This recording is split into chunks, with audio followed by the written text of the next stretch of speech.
Hi there guys, welcome back to Guide with Samuel, and in today's quick video I'm going to show you how to permanently delete workflows in the n8n AI automation. So first, go to your dashboard and click on Overview from the left menu. Next, select Workflows to view all your existing workflows. Now, find the workflow you want to delete.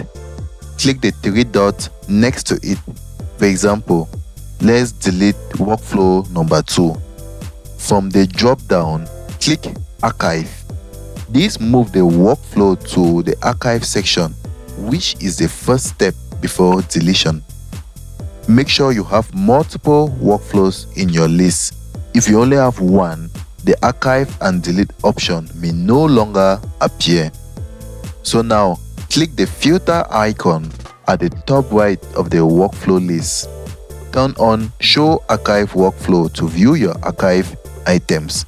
Then find the workflow you just archived. Then click the three dots next to it again.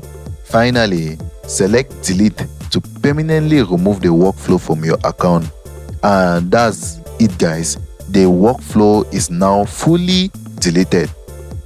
If you found this guide helpful, please be sure to like and subscribe